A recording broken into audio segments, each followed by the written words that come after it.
From UFOs to psychic powers and government conspiracies, history is riddled with unexplained events. You can turn back now or learn the stuff they don't want you to know. A production of iHeartRadio.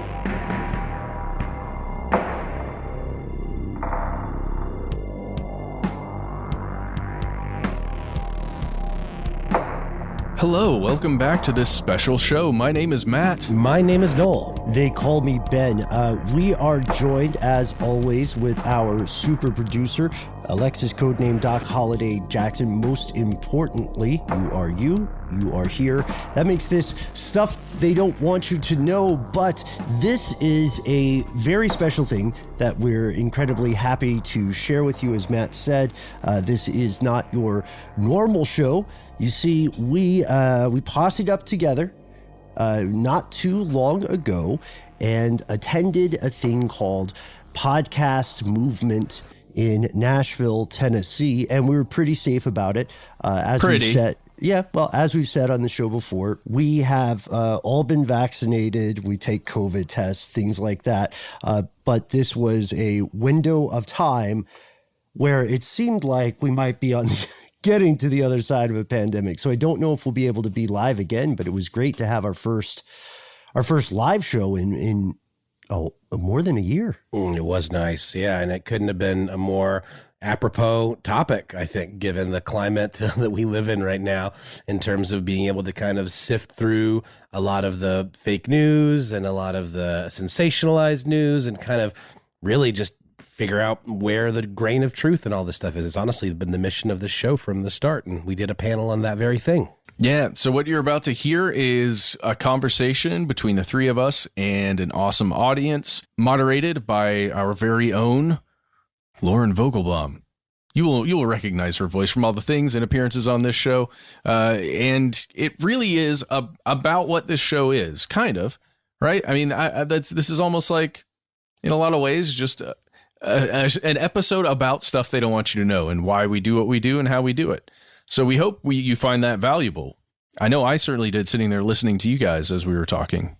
The time flew by for us, candidly, and we want to thank the audience and thank everybody who checked it out. Thank, of course, our moderator and long-suffering friend of the show, Lauren Vogelbaum. Just like Doc at Mission Control, she has been far too kind putting up with us for so long. And with that, let's head into the show. The real one, not this one. The one that you're going to hear. In the show. Yeah. So I am your friendly neighborhood moderator. My name is Lauren Vogelbaum. I'm with iHeartMedia. Oh, thank you. And we have with us today, the guys from Stuff They Don't Want You to Know. This is Ben Bolin and Noel Brown and Matt Frederick. You're you, and you're here. Thank you so much for being here. This panel is called the Conspiracy Panel, Critical Thinking in a Post-Truth World. And if you guys aren't familiar with the show, it is a conspiracy-ish show. Stuff They Don't Want You to Know actually started in 2010 as an iTunes video podcast. And I haven't thought about that phrase in a very long time. It was also kind of pivoted. Yeah. It was also a YouTube channel, and then, has grown into one of the most popular podcasts in the world about everything strange. Conspiracy to allegations of the paranormal, government cover-ups, true crime. They cover all of this stuff. You've probably heard it, but they're here today to talk about what they call conspiracy realism, being the idea that through the lens of critical thinking, we can successfully separate fact from fiction in this, our strange world of misinformation and bizarre claims and just sheer outright falsehoods. Yeah. You nailed it. Yeah, that was wonderful. I'm reading off the notes that you gave me. We wrote so, those for you. Well, thanks. Now you completely got improvised. Thanks.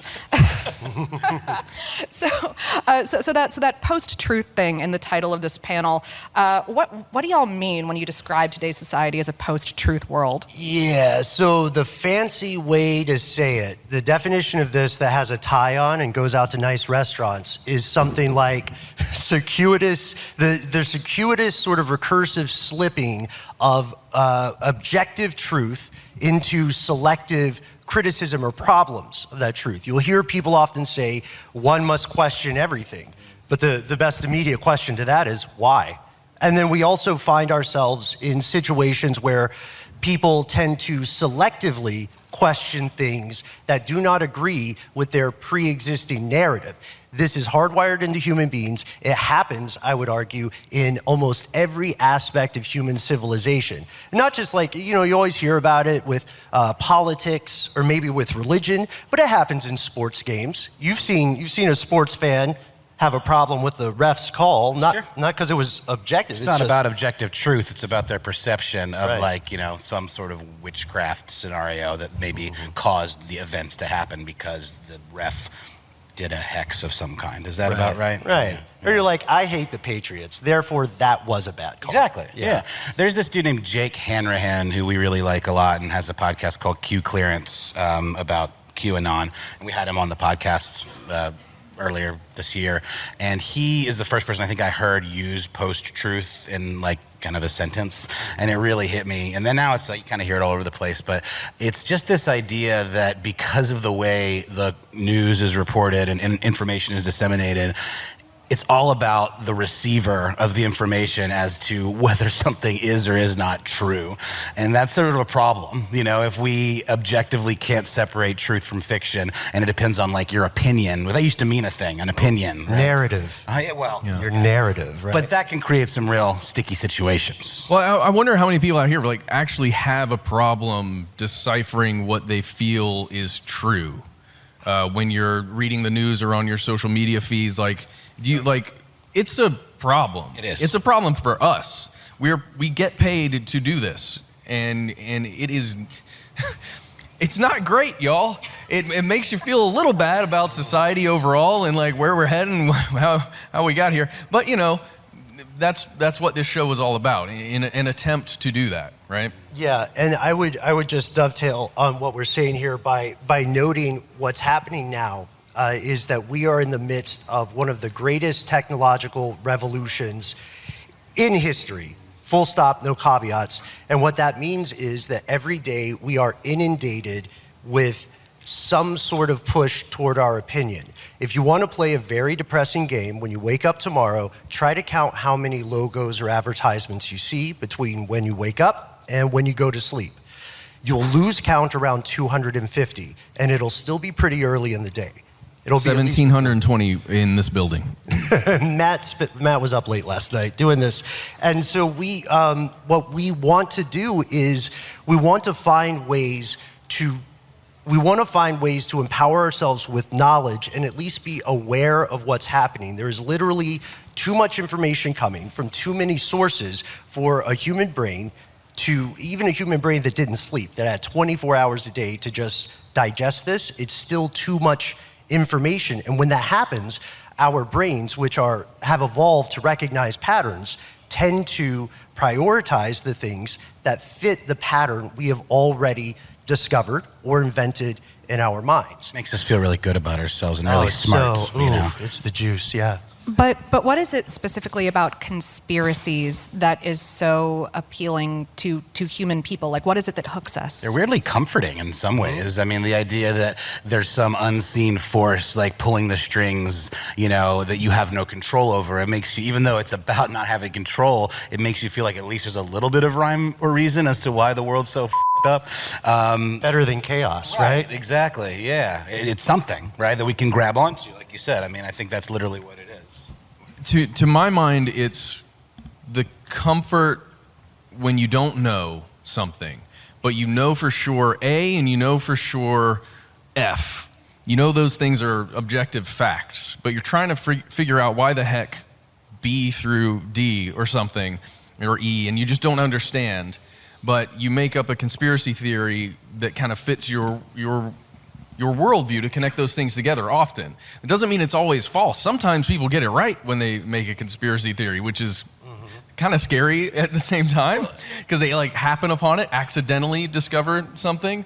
But just going back to Ben has a saying that we always hear. What is the saying about conspiracy theories?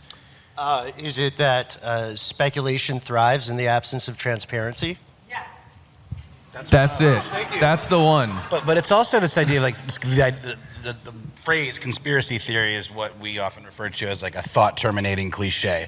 It's a thing, it's a label you can slap on something that delegitimizes it instantly by calling it a conspiracy theory, when in fact it could well just be an actual conspiracy, and those exist. I mean, there's no question about it. They exist all over the place. Yeah, I absolutely agree. Like we see this shortcut. So language itself is a technology.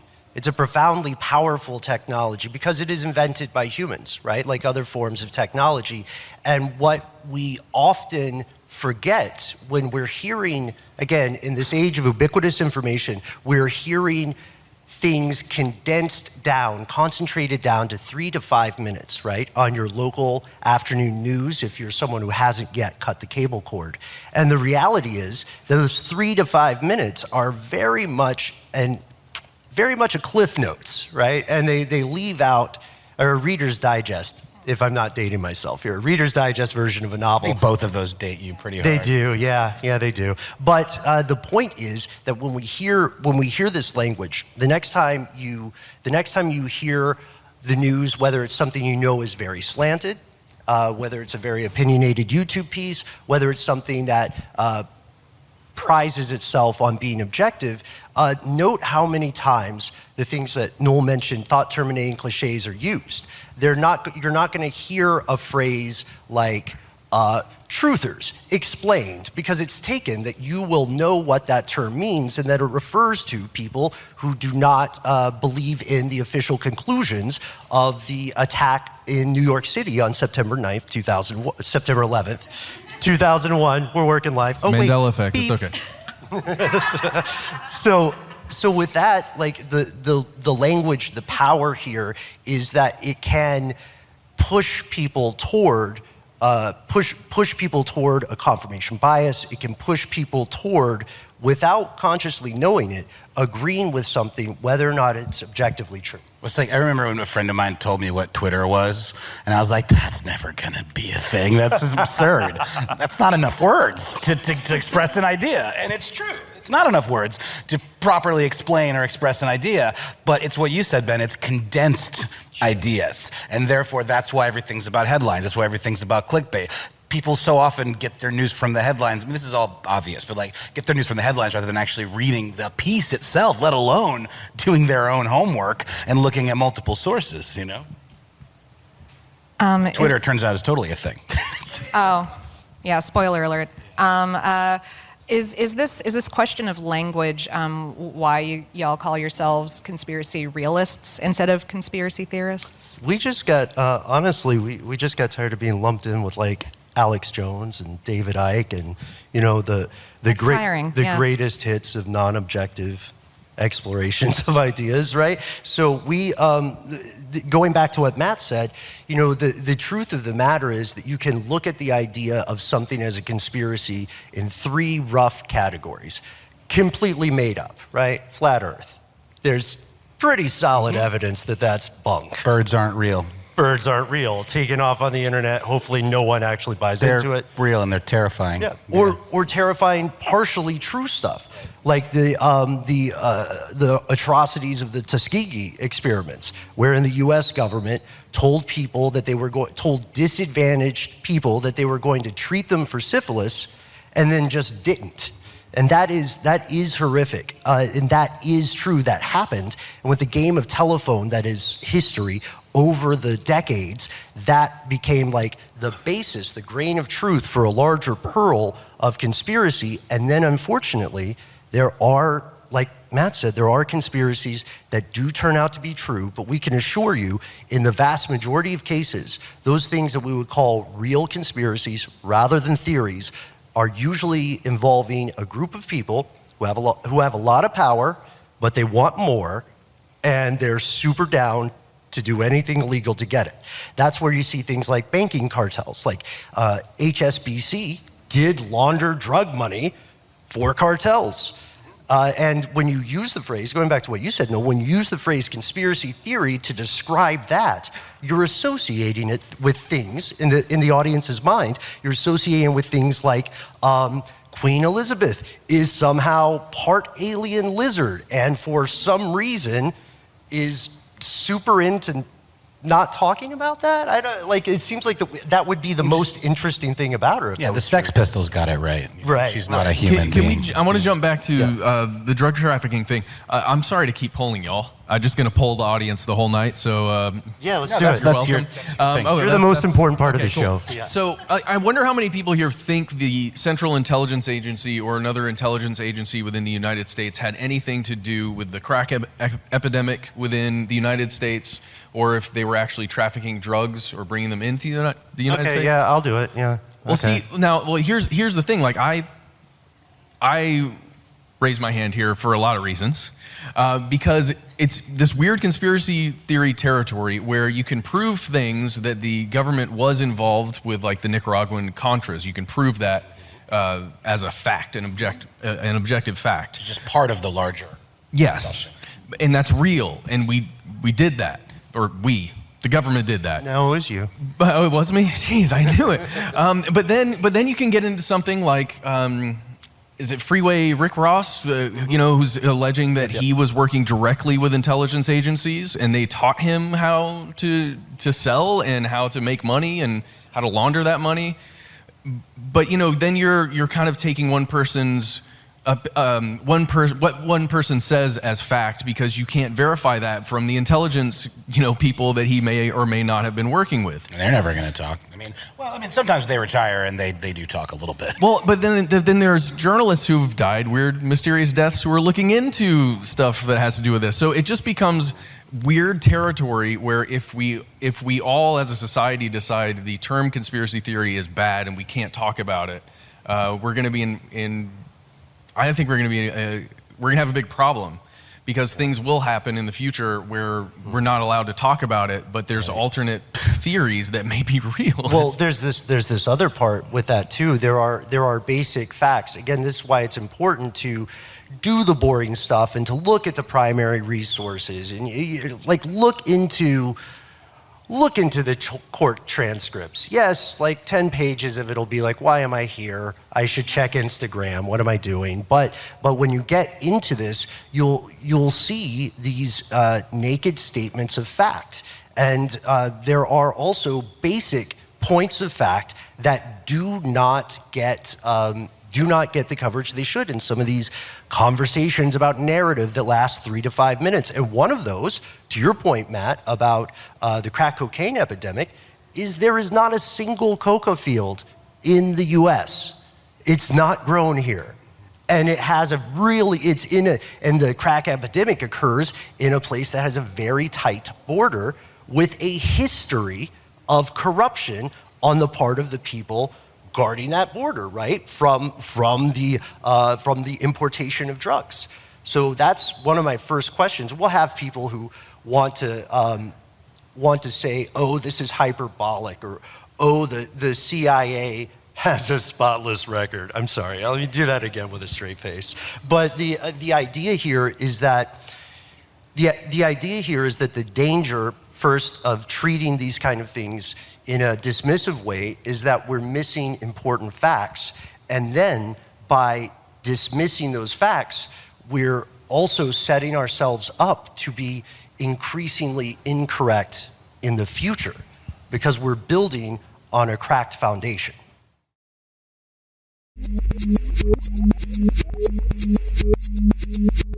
If you put yourself in the headspace where you're believing, it's not even believing, if you are aware of the stuff that's kind of hidden from us in the history books on purpose, because it's just not really tidy stuff that maybe, we all want to learn as kids, or we want our kids to learn about, because, there's a lot to be ashamed about in especially history of this country.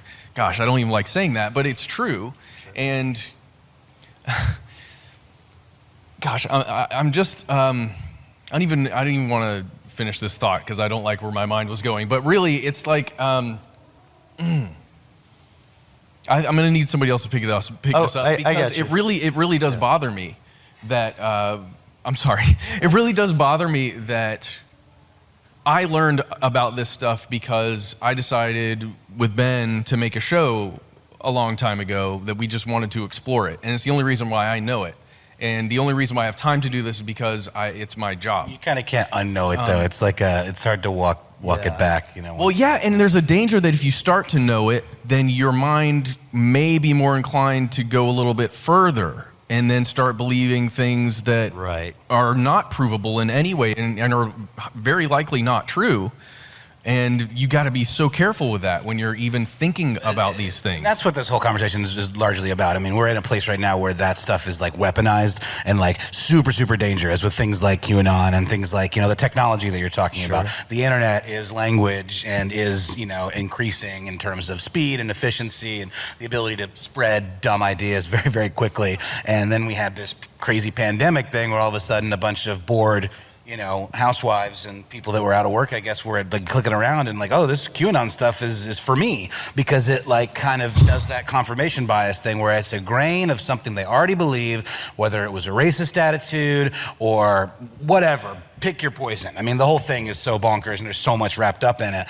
It was all about that ability to appeal to the basest instincts of certain people, and then they just disappeared and became different people. Well, that's something else too. Like, Lauren, thank you for your patience, because I know you asked us a question, Sorry, and then we were Lauren, like, well, guys, you know, so 20 minutes later. But real quick, because I was dunking on the media earlier, I want to bring up something really important.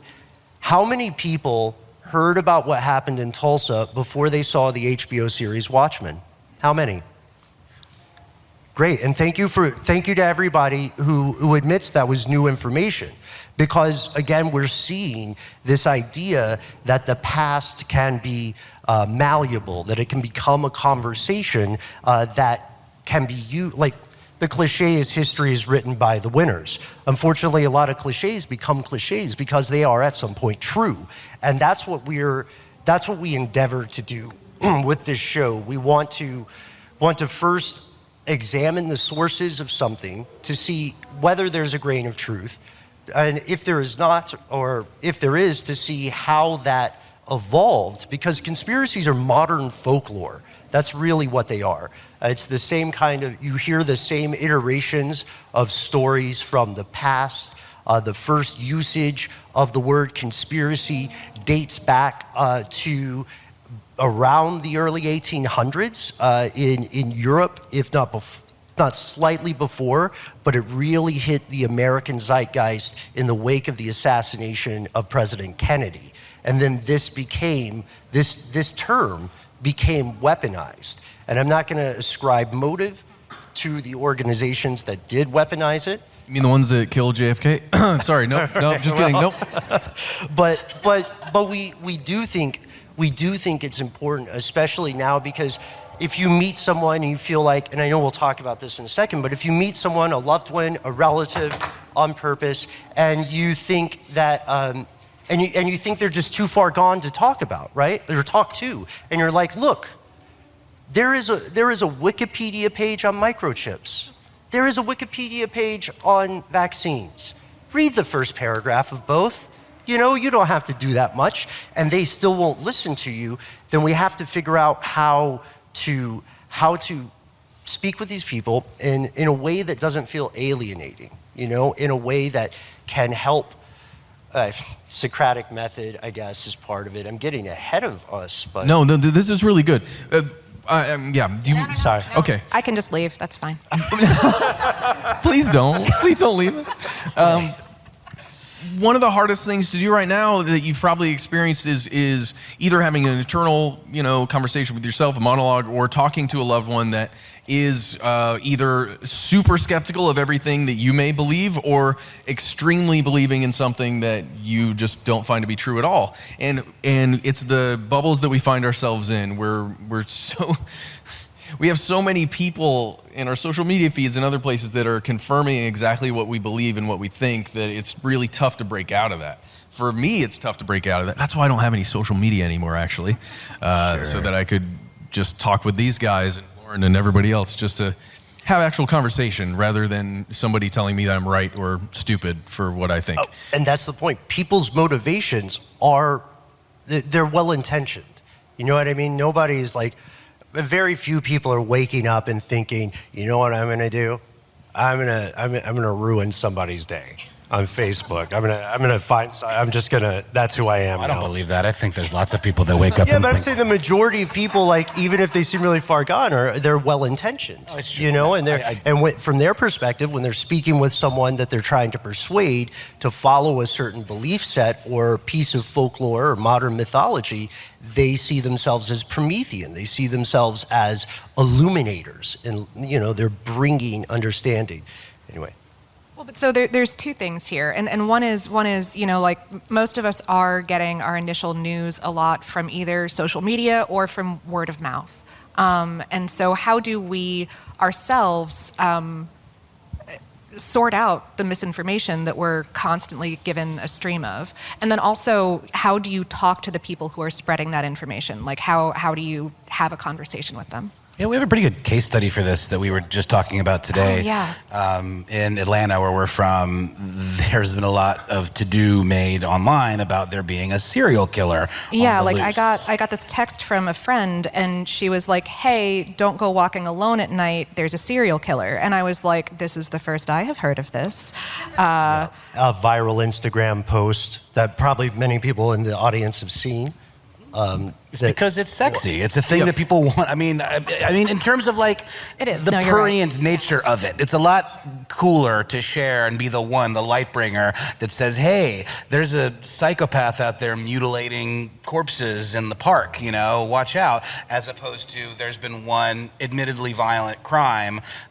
There's two. I mean, there were three, but like they're not even necessarily connected. My point is, the one that people have been really focusing on was a stabbing, and there was another one that was a shooting. You'll never know the truth. Well, anything. It's too late. It's over. Sorry. It's true. Like there are real human beings at stake. Real human lives, irreplaceable, and people were, again, with the best of intentions, posting something that they thought would help other people, right? Would help their loved ones. But we see what happened. To be specific, there was the horrific murder of a 39-year-old named Katie Janess, and then in another area in the Atlanta metro, there was the murder of a 19-year-old named Tory Lang. The FBI defines a serial killer, which is a relatively rare phenomenon in the real world. They define a serial killer as at least 3 murders, typically with a dormant period in between. So if you're making the social media post and you want to make the claim that there is a serial murderer on the loose, you need number 3. And if you look at that social media post, that's where it breaks down. There's a lot of details about numbers 1 and 2 because, unfortunately, tragically, those people did both die. Number 3 is a 3rd murder in Norcross. Norcross is the most specific part of that statement. Norcross is a place with a population of thousands and thousands, and there's no detail about that 3rd person because they're trying to create. We went past recognizing patterns, which is the reason humans evolved to this level, and went to creating them, whether consciously or not. And that's a danger, and it's also massively, massively offensive to the families. Absolutely. Not only that, and what I was getting at before was one of the big viral posts outside of a few tweets that said, "Serial killer on the loose, watch out." There was literally a screenshot of somebody, anonymous source, and some very, very, very grisly details about things that were done in the first crime, in the stabbing. Things that have been reported absolutely nowhere. I think, Matt, we saw an article in our local TV station where a quote-unquote crime scene expert employed by said television station said something to the effect of posed these questions. What if there was necrophilia? Watch out when they're posed as questions. That's what I'm saying. It was just a series of these. And so all of a sudden now, someone is posting things about these very specific details that are not in the record anywhere. Now, it's certainly possible this might be an insider who has some kind of scoop that we don't and blowing the whistle or something. But it's not verified at all. No. And the only information that's come officially from the chief of police of the APD is it was a gruesome scene. That's all we know. That's all we've heard. Literally the quote. Yes. Yep. And it's crazy to think if you get most of your news whether it's good or not, from a social media feed or just from hearing from others, you're going to believe that it's fully true. If you just watch your local news channel, like my parents and a lot of people do, they just watch a local news channel, they read a newspaper, you're very likely to believe that it's completely not true. If you are just a rational thinker, you understand that the FBI and any police department does not share any pertinent details for an ongoing investigation. So no journalist, unless they've got an exact inside track with somebody who's, a CSI person, like all the people that are on the other side of this convention center, by the way. Fascinating stuff. Yeah, it's a different convention, but it's true. But some of them probably have podcasts too, though. But what I'm saying is, we won't know those details for a long time unless somebody gets caught, unless there's a trial, unless time goes on for a little while. So we kind of exist in this weird space of not being able to know the full story at all times. Want to so badly that we're willing to share the thing that, again, I used the term sexy earlier, and that was probably inappropriate, but I just mean in terms of like grabby. This is the thing that makes me feel the most smart, the most empowered, the one that has the inside scoop that nobody else has, but everyone feels that way. It's the easiest thing in the world to see something really terrible and terrifying. You want to be the one that hips everyone to that thing, I would say there's social pressure too with social media. You know what I mean? Like there's the lowest form of this probably is on Facebook, where it's like innocuous, live, laugh, love-ish statement. If you agree, share. I bet 10 people won't. And then, for a long time, people were like, well, by God, I'm going to be number 8. I think people should live. I think they should laugh. And you know what? I think they should love. And then this evolved into this pressure thing. There are people, in the case of this rumor that still, as Matt said, has a lot of questions to be answered in Atlanta that is going on right now. In the case of that rumor, it is not unfair to assume there were people who said, I may not have all the facts, but I have people in my life that I want to protect. Therefore, I am a good person if I share this, and I am a callous person if I do not. And that pressure doesn't always have to be conscious, but it is ever present. And maybe if you think, you think that if you share the one with the grisliest details, whether or not they're true, it'll freak people out enough to make them do something and to actually act, as opposed to just another homicide. There's lots of homicides in Atlanta every day, everywhere.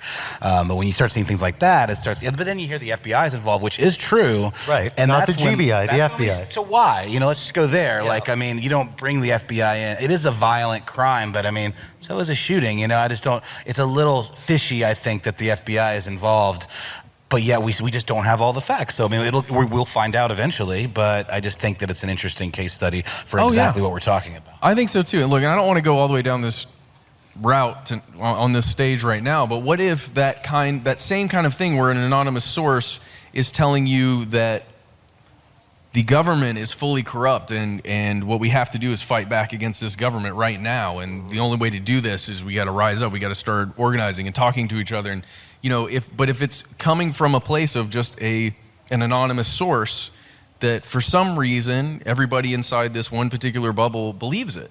This one blonde dude kind of did a thing. I don't know what you're talking about, but I just know that it is potentially very dangerous, because everybody wants, like Ben said, to be the good person, to share the important stuff, to help other people, and to do the right thing that is the right thing for them.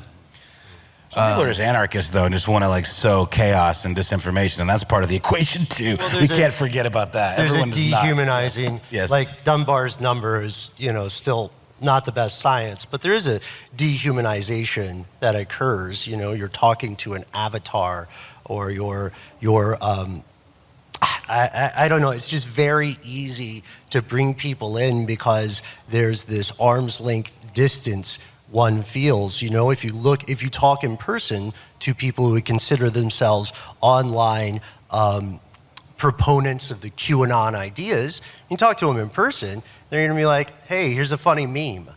You know what I mean? They're not going to be like, let's go burn down Nashville because that's the seat of the deep state. I think. I don't know. I haven't been throughout the whole resort yet, so maybe. But yeah, so we think we think this is important, and we think it's also important to be approachable and to be transparent and clear about this. There's nothing wrong with admitting when you do not know an answer. In fact, I would say it is our responsibility, an oft neglected responsibility, to say that when it is true, especially when we're talking about important things. So takeaways, real quick, takeaways are watch out when somebody is phrasing things as leading questions. That happens on ghost shows or Ancient Aliens all the time, you know, where they're keeping the question and the answer, and they're like, well, like they can't say this pyramid was built by an alien because it's untrue. But what they can do is be like, well, you know, what if a pyramid was built by an alien, cut to commercial? Or is that like when they answer the question they wished you had asked them? Oh, yeah, we were talking about that the one earlier. that you actually asked. That's in politics. And then another one is watch out for anonymous sources. They're quite successful. Anonymous source is like one of the most prolifically quoted sources in all of media. It's unfortunate because it works both ways, because a lot of times you have the need for anonymous sources because people in government, if they don't stay anonymous, they'll get like, you know, totally ruined. So it's hard, right? That's another hard part about like, do you trust anonymous sources? I feel like if people are just constantly using anonymous sources, then maybe it's a little sus. Well, but you have I to don't know. protect your sources as Yes. a journalist, but also there are more than 7.8 billion people in the world. It is not impossible that there is like one guy whose government name is anonymous sources, and his life must be such a hassle.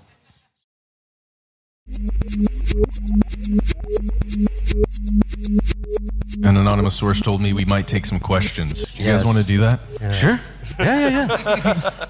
Actually, hey, so I can keep not asking you guys questions and letting you talk forever, or we can open up the floor and see if y'all want to let them talk forever. Lauren hates Does us anyone so does much. anyone out here have? Okay, Any? I'll bring the microphone to you guys so everybody can hear everything. Oh, thank Oh, you. man, thanks Oh, for that's so Sean. good. That's Sean, our Thanks, microphone Sean. guy. And Give it up if for you him. guys in your most succinct manner could really quickly paraphrase what they say, because we're broadcasting this Oh, online. absolutely. Sure. Not the long questions. This could be a really crap, you long are. question, so I'm not sure it's going to go.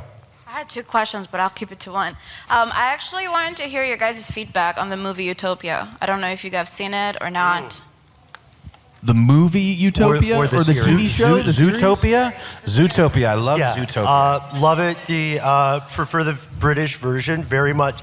So the question, since we're live, I got you, Sean. So the question is, what do you guys think about the series Utopia, which is a near future sci-fi series? Spoiler alert, here be spoilers, regarding a vaccination program that will lead to a radical Malthusian approach to population control, right? So that's phrasing the question. I dug it. Honestly, just organizationally, the human species has a tough time with like 12 people deciding a verdict or 6 people ordering pizza. So that level of cooperation on a global scale is a tall milkshake, Certainly I would say. prescient for what's going on right now. Sure, Some yeah. of the issues people have with being mandated to get a vaccine or do anything or share medical history and all of that stuff. So it's interesting in that respect for sure. What is going on over there? They're having somebody's singing. Oh, we sing over here too. Sorry. That's Matt's opinion on Utopia, folks. Yeah, Matt Frederick. no, Utopia freaked me the heck out. And it was the British versions too, because I'd known about that for a while and was aware of everything as it started happening in real life. The only thing that makes me happy is that there are so many different companies vying to make a vaccine that I don't think all of them would be working together to, sterilize me personally. That's another thing about conspiracy theories, right? Like when it gets so complex like that, what are the chances that you're going to have that level of cooperation among competing entities, kind of? You know what I mean? But you never know. You don't ever. Well, I'm just saying, like, what if we all had a pizza party and we all had to figure out what we're sounds going to fun. order? I think he's it's talking- a great idea. I think All we right. do that next year. But Okay. yes. How about we redefine succinct? Thank you, Sean. All right. That was including the answer as well. So you guys mentioned earlier about questioning media, and obviously that's something that's going on in our world right now, and everyone's got their different barometer. Knowing that every organization has funding behind it, right? No one is absolutely pure. Where do you draw your own line in what you absolutely believe to be true versus what you have to take with a grain of salt? So the question is, where do we draw the line between what sources we take to be true versus sources with a grain of salt? I think all three of us are adding salt to every source, honestly, because there's always some kind of agenda, even if that agenda is phrased as our agenda is to be as objective as possible. Like you'll see, I'll say it. When is the Washington Post going to say something bad about Jeff Bezos now that he owns it? You know, it's an interesting question.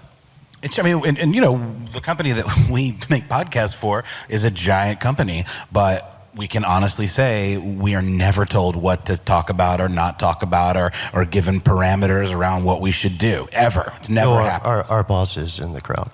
Is he? Oh. No, one of our bosses. And we're also allowed to, you know, read ads for any company that comes our way, and we don't have to say no ever. It's kind of just how we do our thing, and people criticize us for that. But we don't have to say yes. We don't have to say yes. We don't have to say no. We get to decide. Yes. And we just say yes because we think it's hilarious that we're a conspiracy show and McDonald's is like, here's some money. And we're like, okay. We're going to do an episode on you, but okay. Okay. But yeah, you have to think that way. But really every source, it's tough. It's really, really tough. The only good thing is that there are still journalists in this world that have integrity, that work for companies that seem to have integrity. And, you know, you can only assume that they do because there's an editorial process and there are people who will get in major trouble if that process isn't followed. But then it's like even if NPR isn't even beyond reproach. They had some weird political nastiness that was going on behind the scenes there. So it's a level system, or what did you say? We use a barometer it really is for every single thing in any given moment, and it sucks. So I think we're failing the definition of succinct, but real quick, just always read conflicting sources. Find one that argues for, find one that argues against, triangulate. That's your best bet. So I know it's really easy to be cynical right now in terms of like the course of the next 5 to 10 to 15 years. Do you guys feel, because the point that I would make is I find I'm almost 30, and I find kids that are in high school and growing up are like already being grown with phones in their hand, and maybe hopefully they're getting a better understanding of like what's bullshit on the web versus what isn't. So do you guys find over the course from a generational point of view over the next 10 years, like are we just f***ed, or do you think that there's going to be a point at which we go like, oh, like we've been in this for so long now that we kind of have at least a better barometer of what's good and what isn't? So the question is, are people who are growing up native to a digital environment, are they f***ed? So the answer is, the magic 8-ball answer is it's unclear. It's tough to tell. Who their parents are is a big part of it, for sure. Because there's a discrepancy between the parents. Like you grew up when the handheld internet was already kind of a thing, and then also legislation lags so far behind innovation, and it's a dilemma. That's what I would say. It does feel cliche to say it's on the parents, but it is on the community. As a parent of a 12-year-old, you know, who is absolutely glued to her device, mainly, I think it's cool, the stuff that she learns and the stuff that she gathers from the internet. She is the curator of her own experience.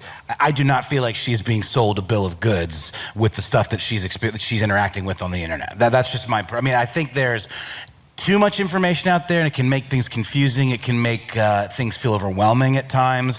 The sheer volume of access to information that kids have these days, I think, can be anxiety inducing, but I think they're smart, and if their parents are honest and open, you know, about it, then I think they can navigate it, and it's easier for them to discern truth from fiction most of the time, in my opinion, my experience. That's awesome, man. I unfortunately am on that pessimism path. It's going to get worse until the singularity, and you know, then we'll see what happens at that point. My man's being funny here. Not really. Nope. Hello. So talking about, you know, conflicting information, seeing things from so many different angles, do you ever just feel so frustrated by it and want to throw in the towel and say, I'm never going to know the truth, f*** it? Because I find myself in that a lot, and so I'm wondering what you guys think. I'm going to be candid. The question is, do you ever get so... do you ever get so frustrated with trying to get through the noise, right? And find, like, some sources purposely obfuscate themselves and sound as though they're legit journalism, but it turns out, no, they're not. I will say, honestly, there are times when I go to these guys or whomever is unfortunate enough to be in the room with me and say, this is bull. This is a Gordian knot, and I'm not sure, like, we can't cut it in half. We have to, in that case, what I do is I try to specify or constrain, like, what I can find, what I can quantify, and what I can verify or disprove. That's my approach. And it doesn't solve the whole horizon there, but you do what you can. I haven't thrown in the towel yet. But what day is it? I don't know. Well, I think we're okay. A little bit of positivity goes a long way, and specificity, as Ben said, is the way to go if you're ever feeling super overwhelmed. Do you have a particular issue or case where you feel that way about, where you really are like, I don't know? There are, so the question is, follow-up, do we ever run into something where we genuinely encounter that head against the wall moment, why did I get involved in this show? I could have been a lawyer kind of things. The answer, I can't speak for everybody, but I know some of the answers for us are gonna be things that are bigger, sometimes bigger, more abstract questions. Like, is the universe a simulation? That's super fun to talk about at 3 a.m, but, like, how do you prove it? And then what do you do with that knowledge? There are other things that are, sadly, there are a lot of things that are lost to history. And with that, because there are brilliant people working around the clock to find more primary sources, to dig into stories that sometimes people don't want told, then we have to be ready for new information. We always have to be ready to change our minds. So I would say universe is a simulation. That's a trippy one. I would say there are some scary future-based things that we don't want to be alarmist about, but we can't really guess at, and those are tough because they become thought experiments. And you just have to try to make sure you're doing your best and you're being transparent when you know that is itself an experimental endeavor to guess what the world will be like 250 years from now, Can I tell you mine? It's the whole UAP, UFO thing. Oh my God. Because there's so much purposeful disinformation that's been released over all these decades since the 1940s by the government to cover up the experiments that they're doing on craft and the secret stuff that they have to have a technological advantage over other countries. And it's really hard to know what is that. Like, what part of it is just that still happening now in 2021, and how much of it is actually something that we cannot confirm, and why is the Navy telling me that it's real? And how much money did we pay the government to just throw up its hands and say, like, I don't know. Yeah. Pallets of billions of dollars that went missing in Iraq. Oh, sorry, that's a whole other thing. Well, unfortunately, guys, that's our time. Thank you all for being here. Thank you all for being here so much. Thank you so much, everybody. Thanks, Lauren. Thanks, Lauren Vogelbaum. Okay, and now we're out of the live show, the panel. We hope that you enjoyed it. We're in the other part of the show. This is the other, like, Matryoshka doll of the show. This is the outro. We're on the outro of this, guys. The time flew by again. Wow, man. My dog is trying to get my attention. That's how you can tell this is the real world. But now that you've heard all of that, there were so many great questions there at the end. We wonder what you think about those questions that were asked. I cannot recall them all in this moment, as we are fully meta at this point. But, we'd love to hear your thoughts on anything we discussed, or especially those questions at the end. Yeah, there is one note. There's a part there where we talk about the fact that there are no coca fields in the mainland United States, in the continental 48. There is one company that's legally allowed to manufacture and sell pharmaceutical grade cocaine. They're located in New Jersey. That was the fact that stuck with me that I felt like we should have pointed out on the show. And they are pharmaceutical related. Yes, very much so. Yeah, because there's always an exception if you have access to the right pockets to grease. I imagine Grease in pockets. What do you do to the pockets. palms? God, that It's sounds a new gross. thing. Just tossing onion rings in those pockets. That's what I do. Well, you say got to save it for later. You know, I mean, it's pocket snacks. What we call those. You know what? I have no judgment when I love it when I see someone casually pull out like an odd piece of food or sustenance, you know, and they just start eating it in public. Like I love it. When I see someone who's like, oh, I just got an apple in my pocket, I always think like, I don't know. I feel like there's something wholesome about it. Yeah, but it's seriously like an onion ring, like a fully Just a straight up. greasy, large onion ring. Is it fresh, or is it like it's been in the pocket for a minute? It's been in there for a while. It Okay. wasn't. It was anticipated that it would be consumed much faster than it was.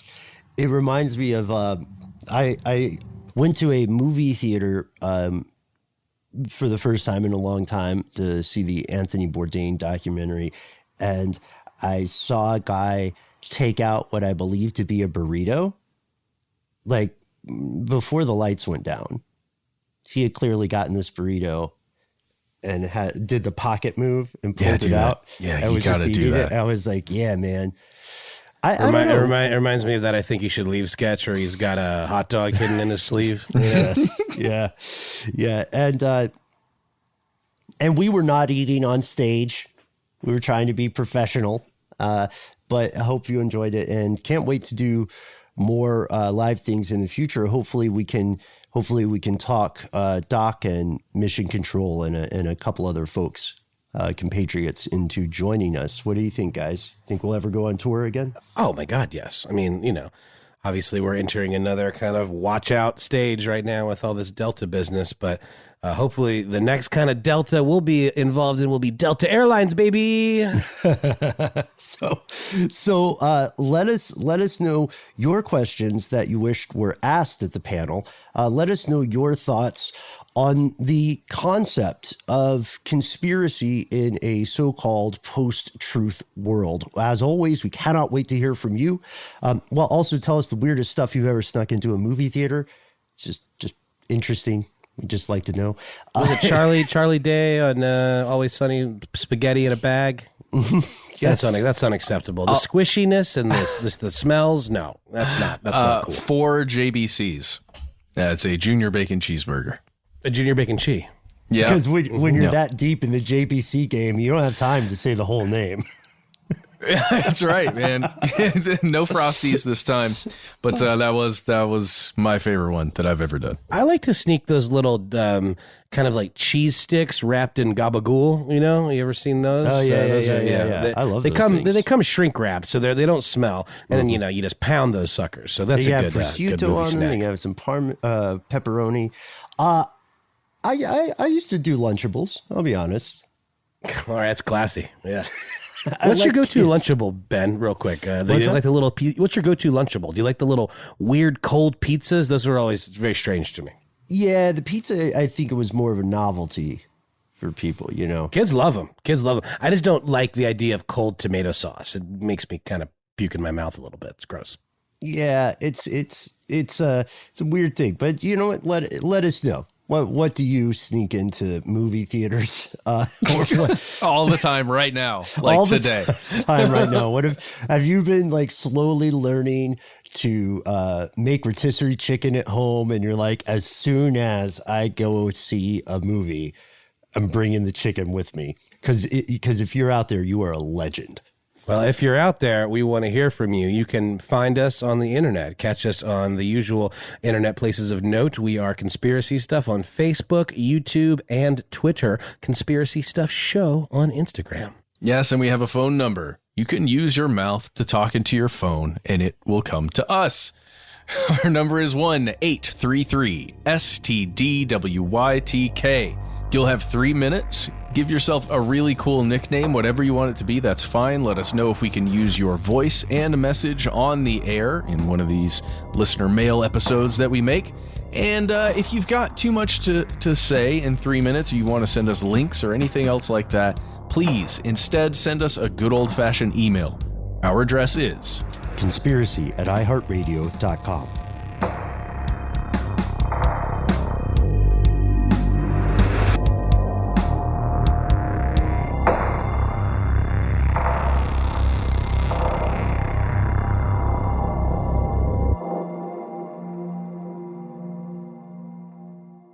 Stuff They Don't Want You to Know is a production of iHeartRadio. For more podcasts from iHeartRadio, visit the iHeartRadio app, Apple Podcasts, or wherever you listen to your favorite shows.